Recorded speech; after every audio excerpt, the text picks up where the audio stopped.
5 minutes, Deputy. Thank you. Once again, we are told that we have a monumental step forward, as the First Minister, Peter Robinson, put it. Deputy First Minister Martin McGuinness described it, this document, as astounding. US diplomat Megan O'Sullivan described it as a new era for Northern Ireland politics.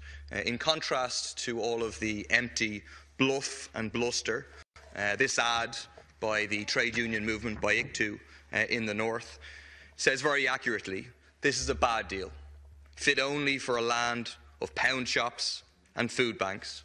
Because despite the overblown rhetoric and spin, this is another agreement to disagree on contentious issues, but at the same time to implement a savage agenda of austerity that will create unemployment, that will destroy public services and will attack those who are currently unemployed. Patrick Murphy, columnist, described it well. The North is to be privatised, its past sanitised and its electorate anaesthetised. That appears to be a reasonable summary of what the Stormont parties agreed in their annual sleepover at Stormont. On the issues of flags and emblems, of contentious parades and dealing with the past, all that is agreed is new mechanisms to kick the can down the road. No real solution can ever be achieved by politicians who rely upon and have a vested interest in maintaining sectarian division. This can clearly be seen in the area of dealing with the past, where we're told there was most agreement. New support will be provided for the health needs of the victims and survivors, but in every other way victims will be shortchanged. They deserve a truthful account with the past. The proposals will not deliver the truth.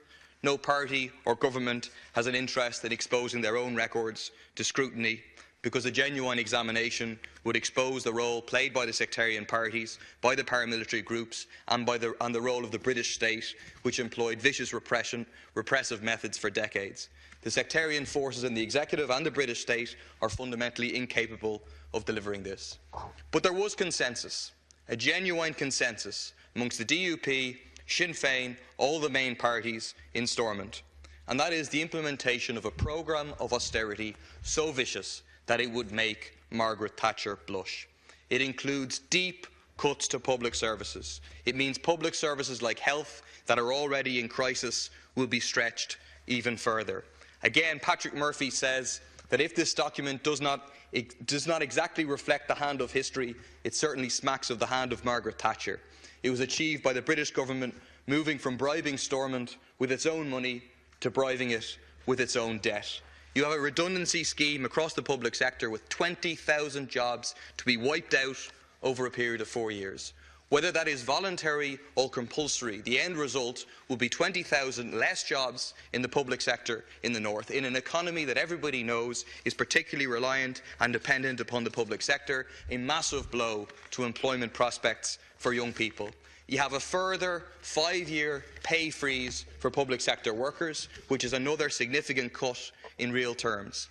Shamefully, given the revolt that we have here against water charges, there is even the threat of the privatisation of NI Water, which would inevitably lead to attempts to introduce water charges again in the north. And what do they get in exchange for all of this? Well, it says it in the agreement, that in view of the progress made in the talks, legislation will be introduced to enable the devolution of corporation tax in April 2017. So in exchange for implementing all of this savage austerity against working people, Catholic and Protestant, in the north, the parties in the north get the right to reduce corporation tax for big business. More handouts for big business at the expense of austerity and the destruction of public services. And the reality is seen in the impact on the economy, no green shoots, slipping back into negative growth and wages continuing to fall. Martin McGuinness, obviously a member of a party that criticises strongly austerity in the south, has said that anyone opposed to this budget needs a good shake and is living in fantasy land.